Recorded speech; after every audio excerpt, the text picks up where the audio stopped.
So here we go. I'm going to show you all the normal suspects for my cold press soap making. I have my digital thermometer there, or my infrared thermometer, I believe it's called.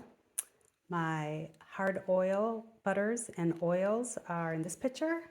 My sodium hydroxide in water, otherwise known as lye solution, is in this picture. I have my Snowflake embed and my Snowflake embeds for the top, which are made out of melt and pour, and I have a separate video on that. I have my fragrance oil. I have a separate picture here, which I'm going to be mixing my blue, and I'll also be mixing some titanium dioxide. It's going to be a white and blue in the pot swirl. I have some glitter for the top. I have some miscellaneous utensils, a little tea strainer for my glitter on the top. I have my mold ready. I have newspaper that I set out to put my messy utensils on. I have my rags for cleanup, and I'll have a separate video on how I do cleanup. And I have my stainless steel island with a protective covering. Before I make soap, I be sure to put on my protective gear. I have my face shield, or you can wear goggles, long sleeves, and gloves. Now let's make soap. Before I mix my lye solution in with my melted butters and oils, I check my temperature. My oils are at 101 degrees Fahrenheit.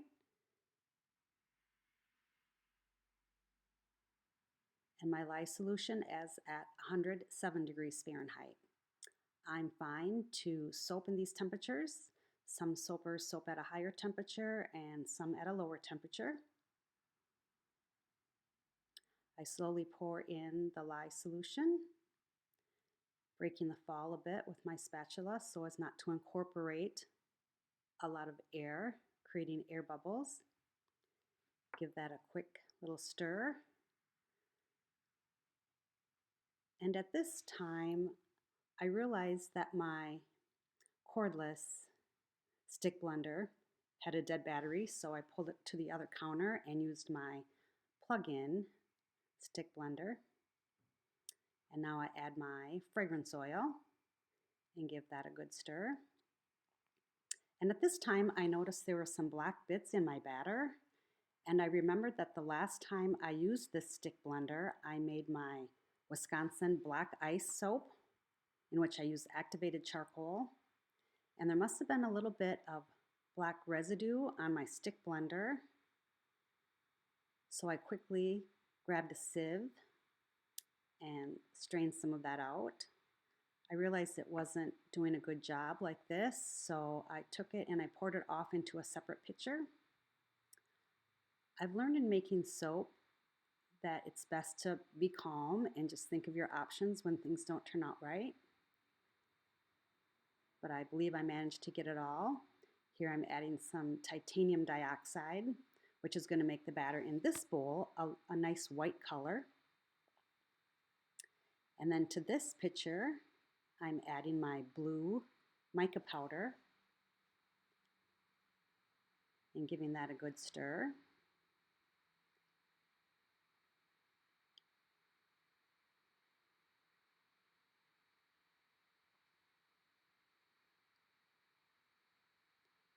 Now I'm doing an in the pot swirl, so I'm just going to simply pour in random corners the blue soap batter into the white soap batter and give it just a little swirl. And then I'm going to pour about a half into my soap mold. And then I'm going to add my Snowflake embed. Now this batter was quite fluid, so I did have to wait some time.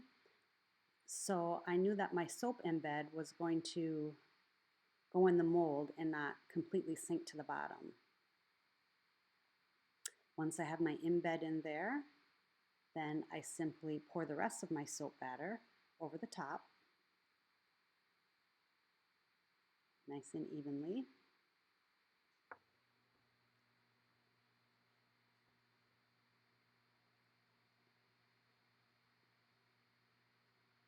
Now this took a while to set up before I could put my embeds on the top.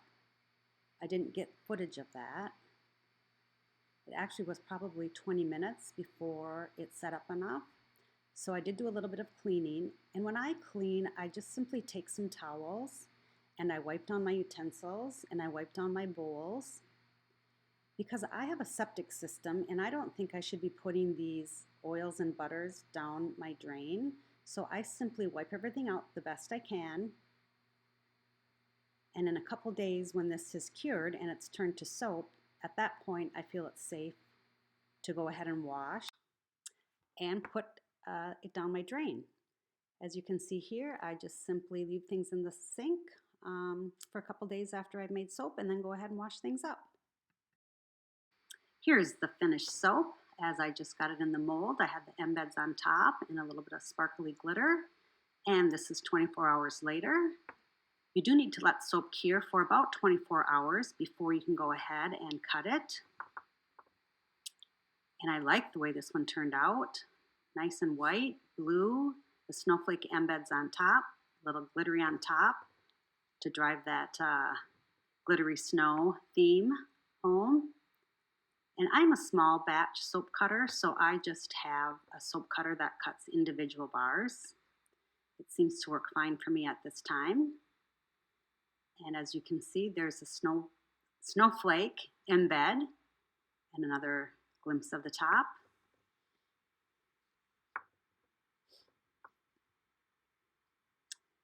I'm still trying to figure out the placement of embeds on the top to ensure that each bar has an embed in the correct position.